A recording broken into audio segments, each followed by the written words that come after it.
시편 49편 1절에서 4절까지 다 같이 시작. 너희 모든 백성들아 이것을 들으라. 세상의 모든 거민들아 귀를 기울이라. 낮은 자나 높은 자나 부한 자나 가난한 자나 다 함께 들을지어다. 내 입에 지혜를 말하고 내 마음의 묵상은 명철을 가져오리라. 내가 내 귀를 기울여 비유에 기울이고 나의 난해한 말을 하프 위에 펼치리라. 아멘. 재미있게 시편을 시작하고 있습니다. 시편을 보면 그 시편을 듣기를 원하는 대상들을 앞에다가 간략하게 기록하기도 하죠.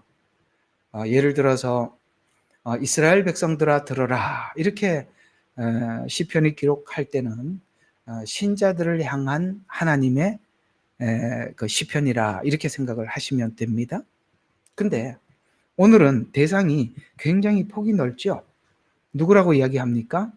오늘 49편을 보니까 세상 거민들아, 모든 거민들아. 이건 무슨 이야기입니까?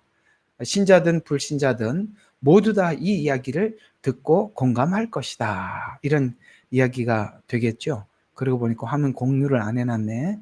자, 공유를 하고 함께 하겠습니다.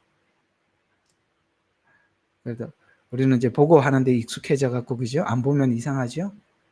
자, 그래서 오늘 여기 본문을 한번 보시면 자, 세상 모든 거민들아 이렇게 해서 그 대상이 어떤 한정된 사람이 아니라 모든 사람들인데 그 중에 세상 거민 중에 어떤 대상을 구체적으로 기록하고 있죠.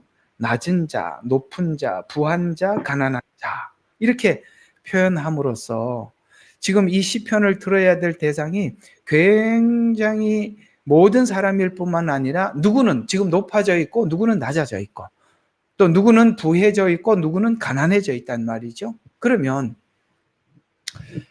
이것은 이 시편은 부한 자들도 들어서 유익을 얻게 되고 그다음에 가난한 자도 들어서 유익을 얻게 되고 또 부한 자도 그다음에 지혜 있는 자 하여튼 이 종류들이 높은 자 낮은 자 모두가 오늘 이 공감할 시라고 한다면 지금 우리가 현실을 살아가고 있는 사람들 중에 누구는 높은데 부한데 이렇게 있을 거고 누구는 가난한데 낮은데 이렇게 있을 것입니다. 그런데 하나님의 말씀은 놀랍게도 모두에게 유익이 되는데 이 메시지만큼은 우리가 들어서 이게 왜 이렇게 이야기를 하냐면은 오늘 이 49편은 너무나도 중요하고 이걸 누가 넘어가느냐 넘어가지 못하느냐에 따라서 하나님께서 인간을 창조하실 때 인간을 하나님의 모양과 형상대로 창조하셔서 하나님은 우리를 욥기를 보면 여러분 이제 꺼도 돼. 자, 우리를 대화자로 부르셨다는 거예요. 여러분 있잖아요. 우리가 아는 많은 사람들, 여러분과 제가 알고 있는 많은 사람들 중에 우리가 내가 좀 힘들고 또 혹은 내가 상담이 필요하고 또 내가 내 마음을 터놓고 이야기할 수 있는 사람이 있는가 하면 어떤 사람들은 있기는 있지만 뭐 그냥 내 속도 털어놓을 수도 없고 말할 수도 없는 그런 사람들이 있잖아요. 여러분 누가 더 친밀하죠? 여러분 우리의 마음속 깊은 것을 함께 나눌 수 있는 사람이 친밀한 사람이 분명히 맞죠? 이건 오늘 하나님께서 우리 인간을 창조하실 때 대화하자고 그러니까 같이 화자로 부르셨거든요. 그러니까 이 화자로 부르셨다는 말의 뜻은 어떤 의미를 가지고 있냐면 하나님은 우리가 하나님과 대화할 만큼 우리 지위가 존귀하다는 이야기가 되는 것입니다. 그러니까 우리 말을 알아듣지도 못하는 사람하고 누가 대화를 하겠어요? 그러나 하나님은 우리를 창조하시고 우리하고 대화하자고 부르셨다는 말이죠. 그 중에 우리가 지금 기도도 하나님과의 대화를 하고 있는 것 중에 하나가 아니겠습니까? 훗날 우리가 하나님 앞에 서서 우리가 예수님과 하나님과 함께 우리가 대화할 것입니다. 그건 대화를 한다는 것은 같은 인격, 같은 수준을 가졌기 때문에 가능한 일이지 우리는 짐승을 키우는 사람들이 있어요. 강아지도 키우고 닭도 키우고 고양이도 키웁니다. 그러나 이런 짐승들을 여러분들이 대화자로 생각하나요? 여러분의 마음을 털어놓을 수 있는 사람으로 생각합니까? 혹은 관찰, 혹은 그 하는 행동을 보고 그렇게 어떤 위로를 삼고 그럴 정도지 대화자는 아니란 말이죠.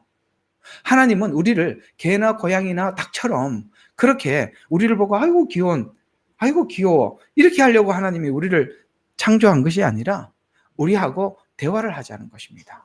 놀랍게도 하나님께서는 욥기 끝에 가보면 욥을 대화자로 부르십니다. 네가 아느냐, 보았느냐, 알아야 하느니라. 이거 무슨 이야기입니까? 뭔가 굉장히 중요한 직책을 맡아 있다는 것이죠. 그래서 알아야 한다, 들어야 한다, 너는 다스려야 한다. 뭐 이렇게 이야기를 하고 있다는 것이죠. 이 욥기를 보면 하나님이 우리를 얼마나 정교하게 창조하셨는지, 또 우리를 통해서 하나님과 우리 관계가 어떤 관계 안에서 우리를 창조하셨는지를 보게 되면 우리는 욥기에서 굉장히 많이 놀랄 수밖에 없는데요. 바로 그런 존재로 부르셨습니다. 그런데 이렇게 존귀한 우리가 짐승 같기도 하고 존귀하기도 하고, 누구는 하나님이 보실 때 짐승 같기도 하고 누구는 하나님이 보실 때 존귀하단 말이에요. 여러분, 하나님이 보실 때 여러분들 중에 하나님이 나를 짐승 보듯 봐주세요 할 사람 손 들어보세요. 여기 아무도 없어요. 세상 사람들도 하나님이 너를 짐승처럼 보고 계신다라고 얘기를 하면 펄쩍 뛰겠죠. 아니, 나를 짐승 취급하다니. 아니요. 근데요, 우리끼리만 아는 이야기예요. 성경을 아는 사람들끼리만. 그 사람들은 하나님이 짐승이래요. 이게 자기들은 하나님이 자기를 짐승 취급한다고 생각은 안 하겠지만 성경은 짐승이라고 이야기를 한단 말이죠. 그러면 우리는 어떻게 생각하시느냐? 우리를 존귀하게 여기신대요. 그러면 누구는 짐승과 같고 누구는 존귀한데 그 경계선이 무엇이냐? 우리는 도대체 하나님 앞에 무엇을 넘어서 어떻게 하나님을 바라보기에 하나님은 우리를 이렇게 존귀하게 보시는가? 그걸 오늘 49편을 통해서, 야, 높은 자나 낮은 자, 부한 자, 가난한 자 다 들어와. 다 와서 이것만큼은 들어봐야 돼. 네가 이 문제, 이 경계 앞에서 네가 존귀하게, 하나님이 보실 때 존귀한 자가 될 수도 있고 짐승이 될 수도 있는 경계선이 있는데 내가 그걸 가르쳐 줄게. 모두 와서 들어. 라고 한 것이 오늘 49편이라는 것이에요. 도대체 어떤 경계선이 우리를 이렇게 전혀 다른 두 길로 가게 할까요? 오늘은 그 문제를 하나님은 재물이라 이렇게 딱 설명을 하고 있는 것입니다. 물질, 우리가 말하는 돈, 머니 이렇게 되는 것이죠. 이게 인간을 존귀하게도 만들고 인간을 아주 짐승과 같이 만들기도 하는데, 그게 어떤 차이느냐? 바로 재물을 다스리는 자냐 아니면 그 재물의 지배를 받느냐에 따라서, 다스린다면 그 재물을 짓밟고 있어요. 그러나 지배를 받는다면 재물 때문에 내가 종속된 삶을 살아가게 되죠. 거기에 따라서 우리가 이렇게 하나님 앞에 존귀함을 빼앗기기도 하고 또 존귀함을 회복하기도 합니다. 여러분, 성경에 이런 말씀 모두 다 알고 계실 것입니다. 예수님께서는 이 땅에 오셔서 우리들에게 이런 말씀을 하신 적이 있습니다. 재물과 하나님을 겸하여 섬길 수 없느니라. 무슨 뜻입니까? 재물도 섬김의 대상이랍니다. 우리 인간의 섬김을 받는데요, 하나님도 우리에게 섬김을 받듯이 재물도 섬김을 받는데요. 그러면 누가 재물을 섬기면서 살까요? 재물의 지배를 받는 자죠. 그러면 누가 그러니까 재물을 다스리면서 살까요? 바로 하나님 앞에 청지기가 된 자. 여러분, 우리는 은행 직원이지 돈을 전부 금어쥐고 있는 주인이 아닙니다. 은행 직원은 많은 돈을 그 은행에 있는 모든 것을 관리할 재량권이 있어요. 근데 그 재량권이 있는데 그 재량권은 누구에게냐? 고객들이 와서 통장에다가 돈을 얼마를 찾아주시오 하면은 직원이 이건 내 건데 왜 줍니까? 이렇게 말 안 하죠. 당신 거니까 당신이 내드리죠. 이게 바로 청직입니다. 여러분과 제게 주어진 이 재물이나 그 다음에 시간들이나 건강이나 나 자체는 나는 이미 하나님 앞에 드려진 존재로서 우리는 하나님 앞에 청지기로 시간과 물질과 건강과 내 인생을 사용할 뿐이지 그것이 내 것은 아닙니다. 건강도 하나님이 가지고 갈 수도 있는 거고, 그렇죠? 하나님 재물도 가지고 갈 수도 있고, 하나님께서 건강을 치고 나면 우리는 시간도 내 것이 아니에요. 시간이라는 것이 우리가 앞으로 10년 뒤를 계획할 수는 있어도 그 10년 뒤에 인생이 내게 올 것이라는 보장은 아무도 없습니다. 그건 하나님이 주셔야만 오는 것이잖아요. 이와 같이 우리가 인생을 살아가면서 이 모든 것이 내가 주관하고 있느냐, 하나님이 나를 주관하고 있는 것을 믿느냐에 따라서, 그래서 우리가 지금 앞에 있었던 47편, 48편은 하나님의 주권, 하나님의 보호, 이걸 공부를 했거든요. 하나님의 주권을 믿는 사람, 하나님의 주권을 믿는 사람은 하나님의 보호를 믿게 됩니다. 그렇죠? 하나님의 주권을 믿는 사람들은 하나님의 보호를 믿어요. 이걸 마태복음에는 짤막하게 우리에게 이렇게 표현을 했습니다. 공중나는 새를 봐라. 하나님의 주권 안에서 살아가고 있다. 그들을 먹이신다. 들의 백합화를 봐라. 하나님이 입히신다. 하물며 너희일까 보냐. 이렇게 표현하고 있죠. 이건 뭡니까? 하나님의 주권 안에서 하나님이 보호하고 있다는 것입니다. 이게 오늘 배웠던 47편, 48편의 이야기예요. 그러면 하나님의 주권을 믿고 하나님의 보호를 믿으려면 오늘 49편은 뭐냐? 돈이 너를 보호한다는 사실을 믿지 마라. 이게 말이 하고 보니까 그렇게밖에 안 되는데, 물질이 너를 보호하고 물질이 너를 지키는 것이 아니라 하나님이 너를 지킨다는 것을 믿을 때 자연스럽게 나타나는 신앙의 반응이 뭐냐? 물질을 하나님 앞에 드릴 줄 아는 신앙이 된다는 거예요. 저는 여러분 한 가지 비밀을 말씀을 드리면, 여러분 마지막 때 어떻게 살아요? 뭘 먹고 살아요? 저는요, 심은 대로 거둔다고 생각합니다. 여러분 지금 하나님 앞에 심어놓은 것이 아무것도 없는 사람은 하나님이 열매를 줄 게 없어요. 여러분 심지 않고 열매를 거두려고 하면, 그때 여러분들이 지금 안 심어 놓으면 그때는 여러분들이 여러분 스스로가 먹을 걸 구하러 다니고 그렇게 살아야 합니다. 성경에 보면 11조는 씨앗이에요. 하나님 앞에 씨앗을 심어놔야 열매를 거둘 수가 있는 것입니다. 감사로 심은 사람들은 하나님 감사의 열매를 주시는 거예요. 하나님이 심은 대로 거두시는 분이세요. 제 간증을 잠깐 해드리면, 정말 어렵게 심으라고 하실 때가 있었습니다. 목회하기 전에 정말 학교도 다녀야 되고 애들도 키워야 되고, 참 하나님이 심으라고는 하시고 참 이렇게 심었어요. 심었더니 저희들이 이렇게 이상하게 선교지에 저희들을 파송한 교회가, 파송하고 한 2달, 3달 지나면 파송비가 안 와요. 중국에서 그렇고, 사이판 가서도 정말 이게 아무것도 없었어요. 계속, 호주 들어올 때, 여러분 있잖아요. 이 호주 사신 분들은 아실 거예요. 우리 5,000불 들고 들어와서 지금까지 10수년을 살고 있습니다. 5,800불이에요. 예, 그 뒷숫자는 제가 잘 모르고요. 여러분 5,000불이 무슨 돈입니까? 여기에.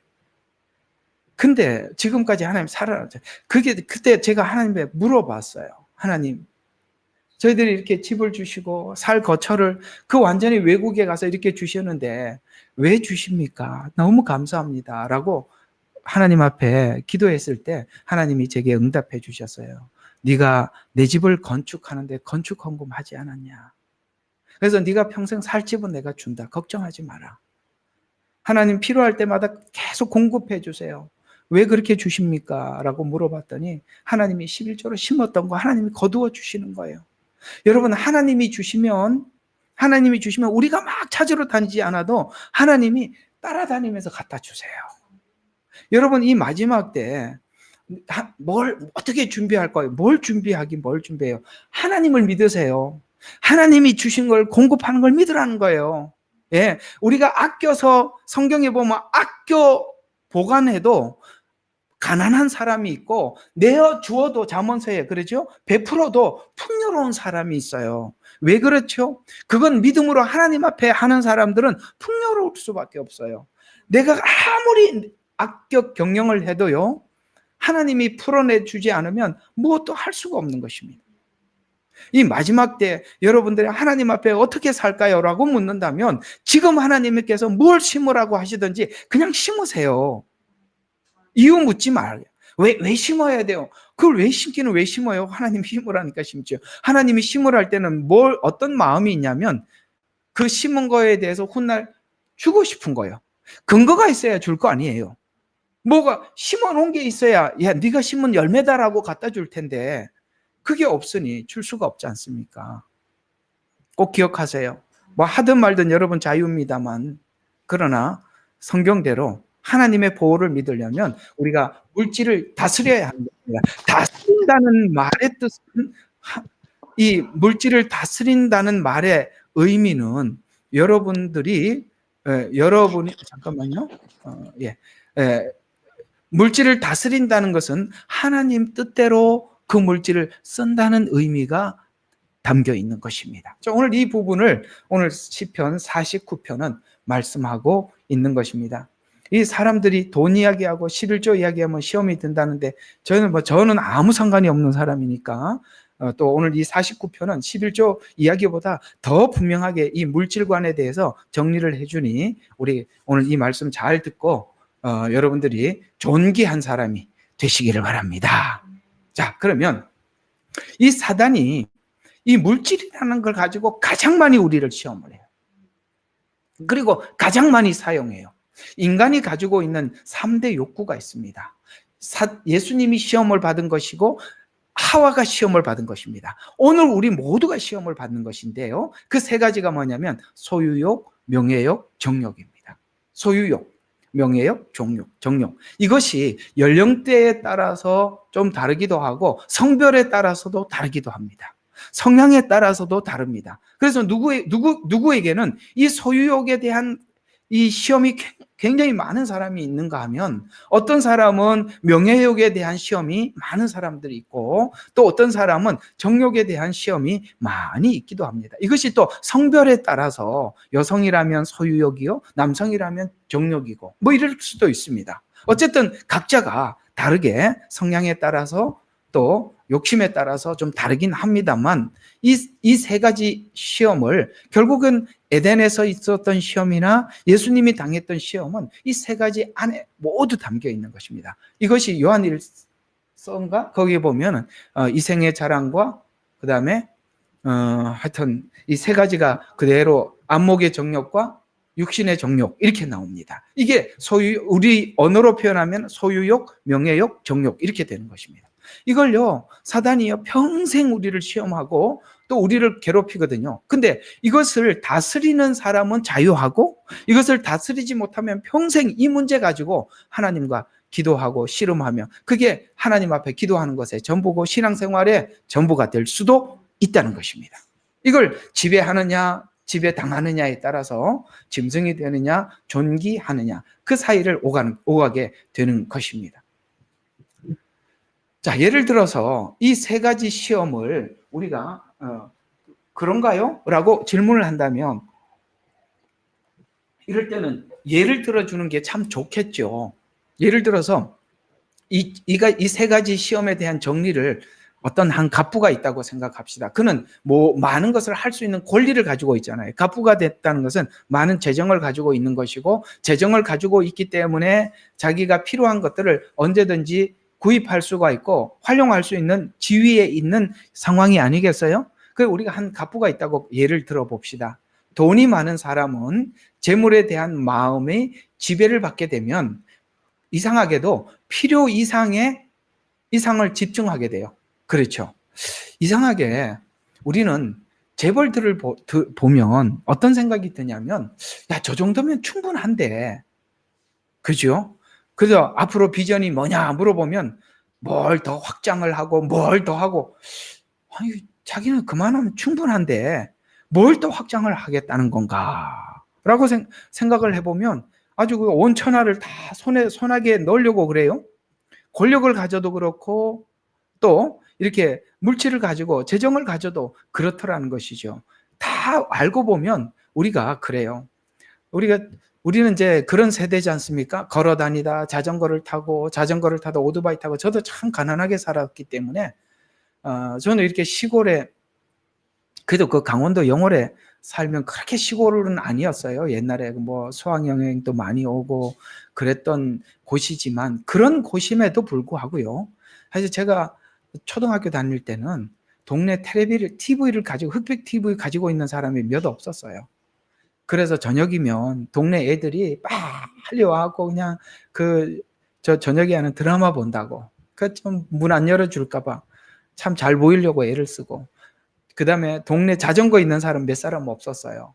자전거를 저희 아버님이 사갖고 와서 타는데 너무 신기하더라고요. 걸어 다니다가 앉아서 간다는 게, 도로를 앉아서 간다는 게 너무 이상하더라고요. 처음에 그 자전거가.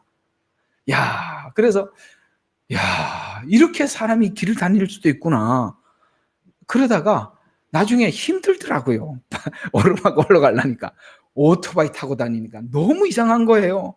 요거 약간만 이렇게 악셀에다 돌리니까 오르막을 그냥 차고 올라가는 거예요. 야, 너무 신기해서 그 오토바이 어떻게 한 번 더 타나. 근데요, 오토바이 타고 다니니까 좋은데, 비가 오니까 너무 싫은 거예요. 인간의 마음 아시겠죠?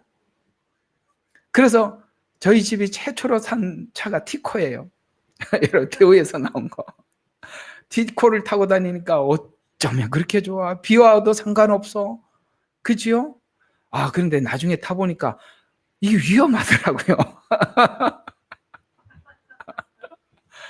이게 사람 마음이에요. 월세 살면 전세 살고 싶고, 전세 살면 집 사고 싶고, 집 사면 더 넓은 집 가고 싶고. 오늘 여기 갑부의 이야기나 우리들의 이야기나 뭐가 다르겠어요? 인간이 가지고 추구하는 것들은 그럴 수밖에 없더라는 거죠. 그러나 저는 생각해요. 우리 모두가 없는 데서 시작을 하고 하나님께서 하나하나 주시는 것을 받는 것이 기쁨이에요. 여러분, 노력해서 얻는 행복. 그래서 우리는 가난하게 결혼을 하고 가난하게 힘써 돈을 벌어서 냉장고 하나 사고, 그 다음에 뭐지요? 뭐 하나 사는 그런 기쁨들을 누리는 것이 그 소소한 기쁨이에요. 여기 보니까 누가 소소한 행복이라는 분들도 계시는데, 그게 그렇습니다. 우리는 소소한 데서 하나님께서 그런 행복을 그런 데서 느끼게 만들면서 사는 것입니다. 왜냐하면 우리가 넉넉해지면 그런 데서 우리가 행복을 느끼는 것이 아니라 정욕을 찾아가거든요. 명예욕을 찾아가거든요. 소유욕을 따라가거든요. 이것은 바로 본능, 인간의 짐승과 같은 본능을 따라가지 않게 하기 위해서 사소한 데서 하나님의 행복을 느끼게 만드시는 것입니다. 꼭 이게 철학 강의 같지만 복음이거든요. 그러니까 잘 들어주세요. 그래서 재물을 축적한 간부는 재물을 가지고 사회적 명예를 얻으려고 하죠. 이게 바로 명예욕이죠. 얻으려 하게 되고, 또 사람들에게 존귀와 칭찬을 받기 위해서 재물을 수단으로 사용하는데, 문제는 이 사람들이 존귀와 칭찬을 당연히 사람들이 자기에게 해야 한다고 생각을 하는 거예요. 이런 것부터 자기가 자기를 망치기 시작하는 것입니다. 사람들이 명예를 가지고 있는 분들이나 아니면 사회적인 지위나 혹은 재물을 가지고 있는 사람들이 다른 사람들에게 무시를 당하면 그것처럼 너무 기분 나빠. 우리는 보통 아무렇지도 않은 일 같은데도 그렇게 하고 나면 너무너무 기분 나빠하지 않습니까? 그 자체가 뭐냐면, 그 자체가 그 사람을 짐승을 만들어 놓은 거예요. 그게 절대 좋은 게 아닙니다. 우리가 다스리지 못하는 것을 받는 게 저주예요. 다시 기억하세요. 이 명언이니까 적어 놓으세요. 뭐라고요? 다스리지 못하는 것을 받은 게 저주라 이 말이에요. 왜? 그거 안고 죽어버리니까. 그거 안고 짐승이 돼버리니까. 그거 안고 하나님을 저버리게 되니까. 그게 저주예요. 그래서 우리가 이렇게 보면 우리 자신을 하나님이 지키기 위해서 우리를 낮춰주시고, 우리 자신을 지키기 위해서 하나님께서 얼마나 우리 인생 속에 고난과 그 다음에 낮아짐과 이런 걸 통해서 우리를 지켜주십니까? 하나님이 그것을 통해서 우리를 붙들어 주지 않으셨다면 오늘 우리는 이 자리에 없을 수도 있습니다. 그래서 사회적 명예를 얻으려고 하고 존귀와 존경과 칭찬을 받기 위해서 재물을 수단으로 사용하기. 그래서 이 재물은 전부 다 자기를 위한 수단이 되는 것입니다. 자기를 사랑하고 자기 사랑을 위해서 돈을 사랑하게 된 똑같은 이야기죠. 뿐만 아니라 재산과 명예를 통해서 돈 많으면 가는 곳이 뻔합니다. 그게 그런 말을 하더라고요. 여성들이 돈이 많으면 백화점으로 가고, 남자들은 돈이 많으면 알죠. 거기 간답니다. 그래서 무슨 방으로 간답니다. 아무개 방으로. 그게 뭡니까? 쾌락 혹은 소유, 이렇게 사람들이 흩어지게 된다는 거죠. 사치로. 그래서 고급스러운 방식 그리고 끝없는 욕망으로 이어질 수밖에 없는 것입니다. 왜? 다스리지 못하니까. 이걸 성경은 오늘 본문은 짐승이라 이렇게 표현하는 것입니다. 이 문제를 해결하지 않고는 신자의 믿음은 계속 시험을 받게 되어 있습니다. 예수님께서 당하신 그 시험산에서 우리 모두 다 내려오지 못한 거예요. 예수님은 그걸 극복했기 때문에 내려와서 다음 일을 계속 해나갈 수 있었던 것이고, 오늘 우리 신자들도 이 문제가 극복되지 않으면 늘 시험 속에 맴돌게 되는 것입니다. 하나님의 주권에 모든 것을 맡기고 하나님의 보호 아래 들어가려면 하나님이 나에게 모든 것의 공급자가 되시고 나의 보호자가 된다는 믿음이 있을 때 여기서부터 우리 모든 것을 다 던지고 내려놓을 수가 있는 것입니다. 이것을 성경은 청직이라 이렇게 이야기하는 것입니다. 그리고 성도는 필연적으로 하나님께 더 들어가야 하는 것입니다. 하나님은 우리를 먹이시고 입히시고 채우시는 하나님이십니다. 이런 것들은 세상 사람들이 염려하는 것이라고 마태복음 6장에서 말씀하고 있고, 이 염려는 신자인 우리들에게 하나님께 맡기고 너는 그 나라 그 의를 구하며 나가야 한다라고 우리에게 말씀하고 있는 것입니다. 여러분, 있으면 하나님 앞에 드릴게요. 씨앗을 심을게요. 아니요. 씨앗은 없을 때 심는 거예요. 씨앗은 먹고 나면 아무것도 남는 것이 없는데 심고 나면 훗날을 기대할 수 있는 것입니다. 우리는 항상 그렇게 생각을 해요. 하나님 주시면 하겠다고. 저는요, 지금까지 주시면 하겠다는 사람은 한 명도 줬는데 하는 거 본 적이 없습니다. 진짜 그렇습니다. 그럴 마음이 있으면 지금 하는 거예요. 뭘 주시면 해요? 그렇지 않습니다. 꼭 여러분 기억하십시오. 우리가 하나님을 믿는다면 이 문제 하나님 앞에 올려드리지 못하면 우리는 아무것도 넘어가지 못합니다. 마지막 때 사람들의 이 문제, 사람들이 이거 넘어가지 못하는 걸 알기 때문에 표를 받으라고 하는 거예요. 하나님이 나를 보호한다는 걸 믿지 못하기 때문에 표를 받는 거예요. 이런 문제들은 다 표가 뭡니까? 매매와 관련이 있잖아요.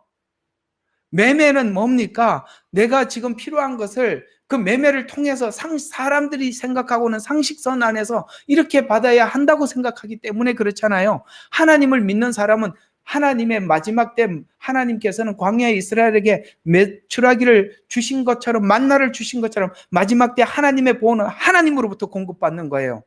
그걸 지금 하나님의 일상을 통해서 경험하라고 하시는데 지금 하나님 앞에 그 믿음이 없는데 그날이 갑자기 생길 수는 없어요. 자, 그래서 오늘 이 49편은 우리에게 너무나도 여러 가지를 정리하게 해주고 생각하게 해주는 것입니다. 자, 그러면 이 49편의 시는 고라자손의 시거든요.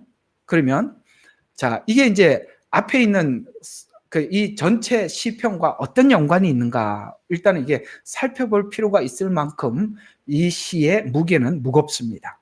그러면 시편 49편은 시편 1권, 2권, 3권, 4권, 5권으로 되어 있다고 했죠. 시편 전체는 5권으로 되어 있어요. 이거는 모세 오경과 같아요. 그래서 1권은 창세기, 2권은 출애굽기, 3권은 레위기, 그 다음에 4권은 민수기, 그 다음에 창출레민 신명기 이렇게 되어 있어요. 그게 이렇게 그 창세기 그러니까 모세오경과 시편은 딱 연관이 되어 있어요. 그래서 시편 1편 잠깐만요. 누가 소리가 예.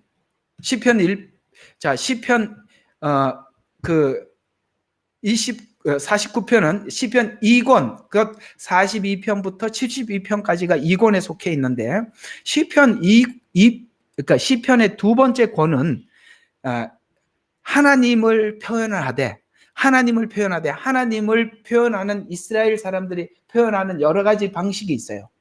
아도나이라고도 하기도 하고 어디에서는 엘로힘이라고 표현하기도 하고 어디에서는 야훼라고 표현하기도 하고 그런 이름들이 있단 말이에요. 그러니까 하나님의 이름이 어느 때는 야훼라고 어느 때는 엘로힘이라고 어느 때는 아도나이라고 이렇게 표현을 할 때마다 그 뜻이 가지고 있는 의미가 있는데 시편 2권은 하나님 이런 표현을 할 때마다 어떤 의미가 삽입되어 있냐면 엘로힘이라는 의미가 삽입되어 있어요.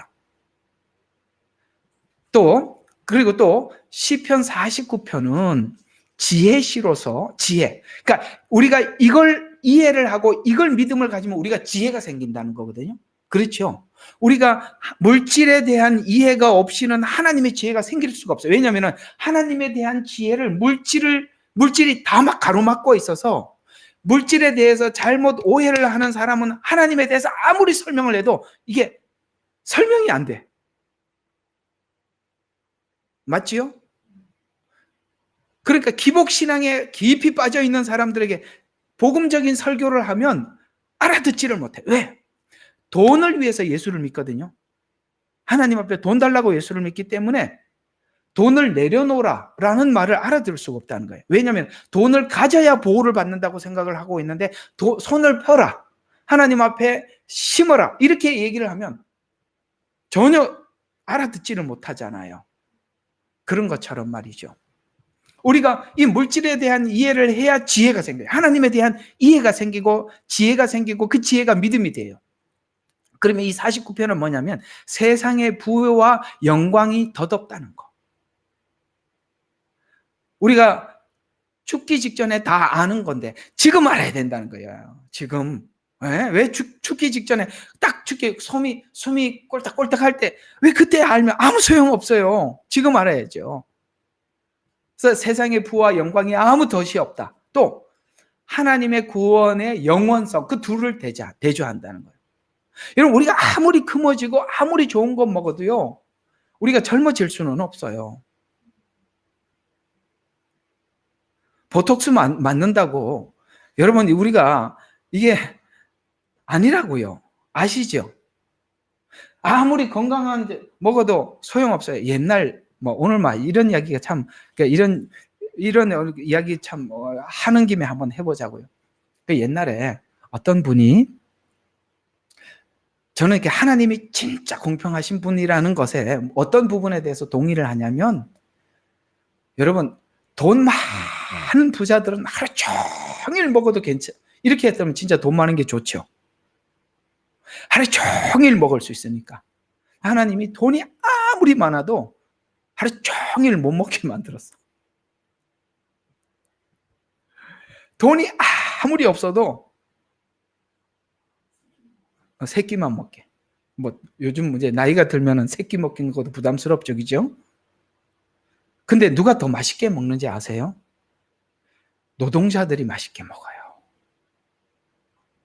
배가 고파서 반찬이 맛이 있던 없든 뭐든지 다 감사해. 너무 맛있죠. 여러분 돈 많은 사람들요, 맛있는 거 아무리 맛있는 거 갖다 줘도요 맛을 몰라요. 왜? 배부른 때 먹으니까. 진짜 맛있는 거는 배고파야 맛있죠. 하나님은 그런 차원에서 공평해요. 아무리 많아도 많이 못 먹게 만들었어요. 그래서 어떤 사람이 어느 날 이병철 씨가 우리나라의 옛날에는 진짜 최고 갑부였잖아요. 그래서 어느 날 이병철 씨를 가까이 볼 수 있는 기회가 있었대요. 그래서 자기는 어떤 생각이 들었냐면 진짜 돈 많은 사람들은 뭐 먹는지 그 먹는 거 한번 보고 싶었대요. 그래서 어떻게 하다 보니까 먹는 걸 보게 됐는데 하나는 죽, 하나는 간장, 이 두 개 넣고 먹더래. 깜짝 놀라가지고 아니 저분이 왜 죽에다가 간장을 이렇게 넣어갖고 이게 죽을 먹습니까? 라고 물었더니 위장병이 걸려서 아무리 맛있는 게 옆에 있어도 먹지를 못해. 우리는 김치도 먹고 다 먹는데, 그죠? 우리는 죽 안 먹어도 돼요. 하나님의 공평함을 이해하시겠습니까? 예, 그렇습니다. 우리가 잘 먹고 그런 게 아니라 하나님이 주신 거 맛있게 먹고 건강하게 주를 위해서 살도록 건강한 거 최고예요. 그리고 하나님 부르실 때 그저 마지막까지 누워있지 않고 건강하게 하나님 앞에 가는 거, 그게 복 아니겠어요? 여러분 있잖아요. 이 물질이라는 이 관점을 믿음 안에서, 말씀 안에서 정확하게 정리되지 않으면 우리는 정말 짐승처럼 본능적으로 살다가 가는 것이고, 이걸 다스릴 줄 알면 우리는 이 사단이 더 이상 어떤 것으로도 우리를 유혹할 수가 없는 것입니다. 그걸 넘어서 가는 것입니다. 그래서 시편 2권에서 반복해서 강조하는 하나님 중심의 삶과 영원한 소망을 강조하는 이것이 바로 이 주제가 되는 것입니다. 자, 영원과 짧은 인생, 그 두 가지를 대조하는 것입니다. 자, 그러면 우리가 이제 이걸 좀 하나 할 필요가 있는 것 중에 하나가 뭐냐면, 성경에는 이 여호와라는 말이 하나님께서 성경을 전체를 통해서 보면 하나님이 처음 나타나셔서 자기 이름을 밝힌 처음 시작이 어딜까요? 모세를 만나 주셨을 때입니다. 떨기나무가 불이 붙었으나 타지 않았어요. 여러분, 떨기나무는 그러니까 상징성을 가지고 있어요. 우리 자신을 의미하는 것입니다. 우리 인간은 불에 탈 수밖에 없는 연약한 우리 존재들이에요. 그러나 불이 붙었어요. 그러나 타지 않아요. 하나님의 영이 임하는 것입니다. 어쨌든 그게 나중에 설명하기로 하고 성막 같은 거 할 때 풀기로 하고, 근데 그걸 보니까 너무 신비로우니까 뭐라고 이야기합니까? 가까이 오지 마라, 신을 벗어라, 이렇게 하면서 그때 하나님께서 자기 이름을 처음 밝힌 게 여호와라는 이름을 밝히십니다. 이 여호와라는 이름은 여러 가지 뜻을 가지고 있어요. 여호와라는 이름은 다양한 의미를 가지고 있어요. 야훼라는 의미도 가지고 있고, 오늘 여기 엘로힘이라는 의미도 가지고 있어요. 그러나 시편 1권에서는 전부 다 야훼라는 이름으로 말씀해 주셨어요. 이 권에 들어와서는 엘로힘 하나님이라는 관점에서 말해주고 있어요. 그러면 야훼와 엘로힘은 어떤 차이가 있느냐? 똑같은 이름이지만, 그래서 이 엘로힘이라는 의미를 살펴보면 엘로힘은 하나님의 하나님은 온 세상을 통치하시는데 어떻게 통치하시느냐? 초월적인 통치를 하신다, 이런 뜻이에요. 초월적 통치. 인간은 초월적 통치를 할 수가 없어요. 왜? 전지하지도 않고 전능하지도 않아요. 그리고 어떤 목적을 가지고 이 인류를 끌고 갈 수가 없어요. 이해가 가요?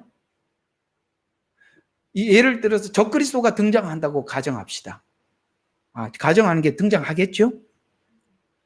적그리스도가 등장을 해서 끌고 갑니다. 그러나 그는 이 인류의 창조자도 아니고 통치자도 아니에요. 이해가 가죠? 전능하지도 않고 전지하지도 못해요. 속이는 것에 불과한 것이지. 왜요? 자기는 어떤 목적을 향해서 갈 수도 없고 갈 능력도 없고 그렇습니다. 그러나 하나님은 인류를 창조하셨어요. 그리고 통치하시는데 뭘로 통치하시느냐? 초월로 통치하신다는 거예요. 그래서 성경을 보면, 하나님의 통치를 보면, 성경 전체를 보면 하나님의 반전이 너무 많아. 사람은 그런 반전을 가져올 수가 없어요. 그러나 하나님은 그걸 반전을 가져오더라는 거죠. 바벨론이 한순간에 멸망해. 반전이죠. 아수르가 한순간에 멸망을 해요. 이 모든 역사를 보면 하나님이 계획하시고 느부갓네살 왕에게 보여준 그대로 그 시대가 하나님의 시간이 오니까 정확하게 반전처럼 초월적인 힘으로 뒤집어지더라는 것이죠. 우리가 이런 전 세계를 움직이시는 하나님의 역사를 우리 개인적인 믿음으로 가질 때, 하나님은 의가 끝나는 것 같지만 의를 세우시는 하나님이시요, 사랑이 식어지고 사랑이 끝나는 것 같지만 다시 사랑을 만들어내시는 그 하나님. 왜냐하면 하나님은 공의와 사랑의 창조자이니까. 하나님은 공의로 마지막 세상을 심판하실 것이고, 공의로 하나님께서는 천년왕국에서 온 세상을 다스릴 것입니다. 그건 세상 사람들이 누구도 설계할 수 없는 하나님의 통치 방법이요, 하나님의 일하십니다. 이것이 여러분, 전 우주적인 하나님을 제가 설명을 했지만 이것이 여러분 개개인에게도 하나님이 그런 하나님이 되시라, 이런 이야기가 되는 것입니다. 그 하나님을 믿게 될 때, 그 하나님을 내가 믿을 때, 내가 움켜쥔 돈으로 나를 지키는 것이 아니라 그 하나님이 내 인생을 이렇게 이끌어 간다는 것을 믿을 때 우리는 다음 하나님이 준비한 플랜 앞에 서서도 두렵지 않게 나갈 수가 있는 것입니다. 그래서 통치와 초월성을 가진 하나님으로서, 전능하신 창조주로서 엘로힘의 모든 피조물을 다스리는 권위, 피조물을 다스리는 권위란 사람을 다스리는 것뿐만 아니라 온 짐승들까지도 하나님께서 다스리는데, 그래서 저간 위기에 바람과 풍랑이 잠잠하는 곳, 바람과 풍랑을 누가 사람이 그걸 잠잠하게 만들 수가 있어요? 그러나 예수님께서 그 배를 타고 지나가시다가 바다여 바람아 잠잠하라, 파도여 잠잠하라, 한순간에 바람과 파도가 멈춘 것처럼 갈릴리에서만 그렇게 하시겠습니까?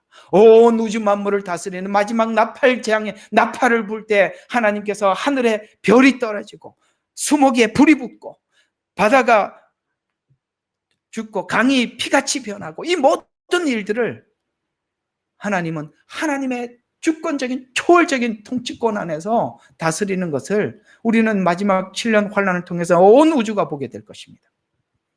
그런 하나님이심을 우리가 믿고 하나님 앞에 나아갈 때 우리는 거기에 하나님 앞에 우리 온몸을 던질 수가 있는 것입니다.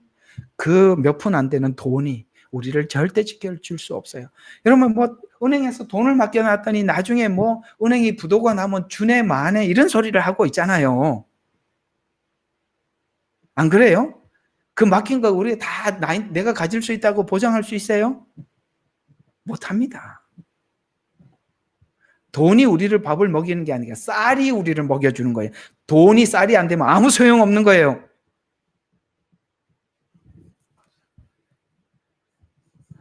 자, 그 다음에 이 엘로힘이라는 말은 만유의 주관자, 그 다음에 언약의 주체자랍니다. 나는 스스로 있는 자니라, 네가 가라 라고 했더니 누가 나를 보냈다고 합니까? 나는 여호와께서 나를 보냈다고 해라, 이렇게 말씀하셨어요. 그 언약의 주체자입니다. 그래서 내가 내 백성을 애굽에서 이끌어낼 것이다. 그러니까 언약을 하셨는데 하나님은 진짜 그렇게 하셨어요. 정말 하나님은 우리에게 찾아오셔서 언약하시고 언약을 이루셨어요. 그래서 이스라엘 백성들 그렇게 꺼낸 것처럼 주님은 십자가 지시기 전에 제자들을 불러놓고 새 언약이라고 약속하셨어요. 그러면서 주님께서 다시 오실 것을 제자들에게 약속하셨어요. 그렇게 하나님은, 예수님은 우리와 약속하면서 올라가셨어요. 뭐라고 약속하셨습니까? 내가 간, 너희가 나를 본 그대로 오시리라. 그렇게 약속하고 가셨어요. 그분은 그렇게 언약을 하셨고 그 언약을 실천하시는 하나님이세요. 우리는 그 하나님을 믿고 있는 것입니다. 그리고 우리는 주님을 믿고 있기 때문에, 우리 하나님을, 이 엘로힘의 하나님을 믿기 때문에 겁날 것이 없는 거예요.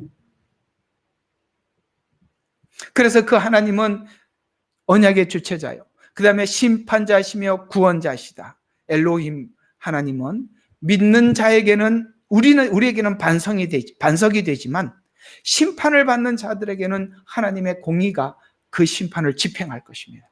그래서 1권에는 야훼, 2권에는 엘로힘으로 하나님의 초월적인 통치를 우리에게 말씀해 주셨고, 1권에서 말하고 있는 이 야훼도 약간 여러분들에게 이해를 덧붙여 소개를 해드리면, 이 야훼라는 말의 뜻은 스스로 살아계심을 계시하는 하나님으로, 계시 방법이 언약을 하시고 그 다음에 그 언약한 대로 신실히 지키는 것으로 하나님의 야훼 하나님을 보여주시더라는 거예요. 그러니까 야훼 하나님, 엘로힘의 하나님, 이 하나님의 모든 이름들은 우리에게 믿음의 근본이 되는 거예요. 여러분, 야훼 하나님을 믿고 있는 게 얼마나 감사해요. 하나님은 우리에게 약속하시고, 근데 우리는 약속을 같이 했으면서도 우리는 약속에 대해서 뭐 하나도 하나님 앞에 만족할 만한 대답을 하지 못했어요. 그럼에도 불구하고 하나님은 그 약속을 신실히 지켜가기 때문에 우리는 하나님을 그냥 모든 걸 믿고 하나님 앞에 온몸을 던지는 것입니다. 그 하나님은 하나님 앞에 우리 모든 것을 맡길 때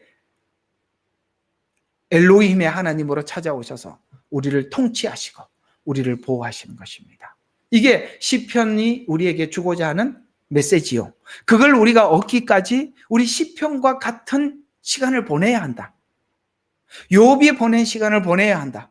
그 시간을 보내면서 하나님을 알아가게 된다. 이런 이야기가 되는 것입니다. 이것이 십자가에서 말씀하고 있는 바로 복음인 것입니다. 자, 그러면 오늘 이제 49편에 들어가서 부와 권력에 의존하는 삶을 사는 사람들의 어리석음을 경고하고 하나님만이 참된 구원의 주체자임을 가르칩니다. 시편 50편은 다음 편이죠. 하나님께 드리는 경배와 삶의 방식이 외적 형식이 아닌 내적 진실함에 기초해야 한다. 자, 이 무슨 말이냐? 이제 점점 30, 47, 48, 49, 50으로 올라가면서 하나님 점점 우리에게 어떤 믿음을 줘요? 야, 내가 모든 것을 통치해. 내가 너를 보호해. 그러니 이 물질이 너를 보호하는 것이 아니니 내려놔라. 요게 딱 정립이 되면 어떤 예배를 드릴까요? 형식적인 예배, 가식적인 예배 드리는 신자가, 그걸 아는 신자가 하나님 앞에 형식적인 예배를 드릴 수 있다고 생각합니까? 절대 할 수 없는 것이죠. 맞지요? 하나님이 어떠한 분인지 아는데 하나님 앞에 외식적인 예배를 드릴 수 있나? 없다는 거예요. 그게 50장이에요. 그러니까 결국에는 우리가 뭐가 안 돼서 그러죠? 시편 47, 48, 49가 정리가 안 돼 있으니까, 이 믿음이 하나님 앞에 정돈이 안 되니까 하나님이 우상이 돼버리는 거예요. 자기가 원하는 걸 주시는 분으로. 근데 이게 정리가 된 사람들은 나를 하나님 앞에 드리게 되는데, 이게 정리가 안 되면 하나님이 나를 위해서 살아달라고. 이게 우상이라 이 말이에요. 자, 그래서 이 두 시편의 인간에 의존해야 될 대상은 오직 하나님뿐이다라는 것으로 연결이 되는 거예요. 자, 그러면 마지막 때 재물을 쫓는 자의 우매에 관해서 권면을 하는데 좀 길어요. 오늘 이 시편은 20절까지 있거든요. 그래서 문단을 좀 나눠보면 이렇게 나누어집니다. 자, 1절과 4절은 누구나 해당하는 지혜로서 모두가 내 말을 들어라. 아까 말씀드렸죠? 오늘 본문이니까. 그다음 5절부터 12절은 재물은 영생을 주지 못한다. 우리가 뻔히 아는 거죠. 그게 성경에는 누구 비유로 나와 있다? 부자와 나사로 비유로. 부자가 아마 물질로도 영생을 살 수 있었더라면 천국에 가 있었을 텐데 돈이 아무리 많아도 우리 주일학교 때 처음 가서 배웠던 찬양이 뭐예요? 돈으로도 못 가요 하나님 나라. 그다음에 힘으로도 못 가요. 어여뻐도 못 가요. 그렇죠? 예. 거듭나면 가는 나라 하나님 나라. 우리 주일학교 오면은 누구나 외워야 되는 주일학교 복음성가죠. 당연하죠. 재물로 어떻게 가겠습니까? 여러분, 재물을 가진 사람이 땅에서도 떵떵거리고 살고 천국에도 간다면 정말 그거는 하나님이 최고로 불공평한 분이세요.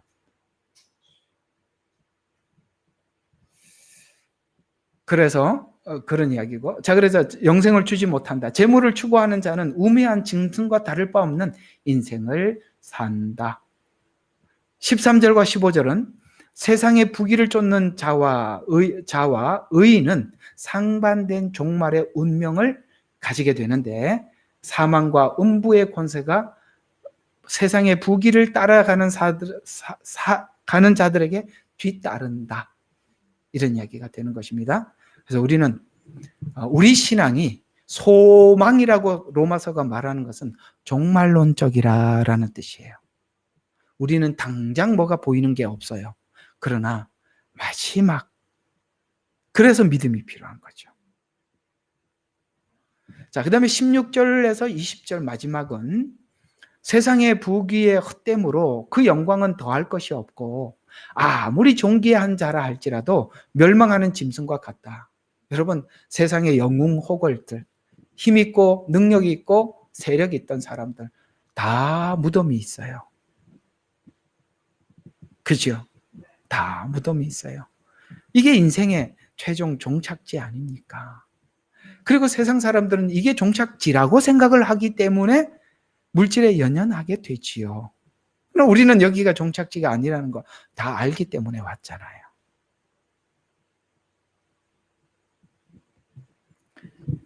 자, 뭐 들어가면 더 복잡해지니까 오늘 여기까지 하고, 어때요?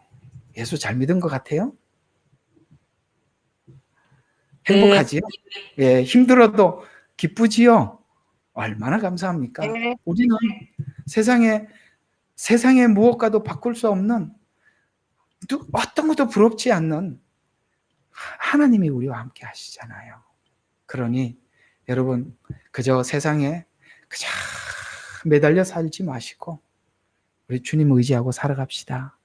그거 살아가기 위해서는 오늘 이 49편이 말씀하고 있는 이 재물이 항상 우리를 가로막고 있어요. 예수님이 하신 이 엄중한 말을 꼭 기억하십시오. 하나님과 재물을 겸하여 섬길 수 없다. 이 말은 하나님 자리에 사서 우리를 잡아당기고 호령하고 우리를 막 뭡니까? 꼼짝 못하게 하는 게 있대요. 그게 재물이래요. 그걸 넘어서지 못하면 노예가 되는 거예요. 그래서 우리가 청지기가 되라는 거예요. 청지기는 어떤 것도 내가 주인이라고 생각하지 않는 것입니다.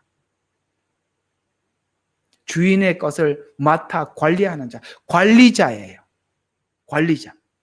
저는 말씀을 맡아서 관리하는 사람이에요. 그래서 여러분들에게 끊임없이 하나님 앞에 충성하는 겁니다. 좀 관리자로 하는 거예요. 관리자가 아니고 제가 마음대로 하는 것 같았으면 오늘 같은 날은 쉬고 싶었어요. 관리자가 아니기 때문에 그렇게 못하는 거예요. 제가 주인이 아니기 때문에. 하나님의 일에 충성을 하는 것이거든요. 여러분들에게도 여러분이 가지고 있는 물질을 그렇게 쓰셔야 돼요. 모든 것은 청지기임을 절대 잊지 마십시오. 그러면 우리가 마음대로 우리가 주물럭주물럭 하는데 그걸 다스리지 못하면 끌려서 사는 거예요. 이 관점을 잘 기억하십시오. 성도들은 돈에 끌려서 살 수가 있고 목사는 부흥에 끌려서 살게 돼요. 그게 다 자기를 끄는 힘이에요. 그렇게 끌려다니면 하나님의 청지기가 아닌 거예요. 49편을 하면서 여러분의 믿음이 껑충 성숙하기를 기도합니다. 기도하겠습니다. 하나님, 오늘은 시편 49편을 묵상하면서 사람을 존귀하게 지으셨는데 누구는 짐승같이 그저 물질의 노예가 되어서 살고, 누구는 그걸 지배하고 아버지 하나님 통치하여서 하나님이 기뻐하는 청지기로 살아가고 있습니다. 주님, 우리가 어떤 사물을 어떤 시각에서 보느냐에 너무나도 다른데, 인간은 본능적으로 보호를 받아야 하고 자기 욕구를 채워야 하기 때문에 그것이 그 중심에 있으면 모든 것에 물질의 노예가 될 수밖에 없습니다. 명예의 노예가 되고 정력의 노예가 되어서 오직 그것만을 위해서 인생을 투자하게 됩니다. 그러나 우리가 하나님을 아는 자들만이, 하나님을 온전히 믿는 자들만이 이것을 초월해서 주님을 섬길 수 있사오니, 주님 계시의 영을 부어주셔서 오늘도 말씀을 듣는 사랑하는 성도들 한 사람 한 사람에게 하나님 이 지혜를 얻게 해 주시옵소서. 오늘 49편의 이 말씀을 믿고 소화한다면 지혜를 얻게 될 것이라 라고 우리에게 공포하고 있습니다.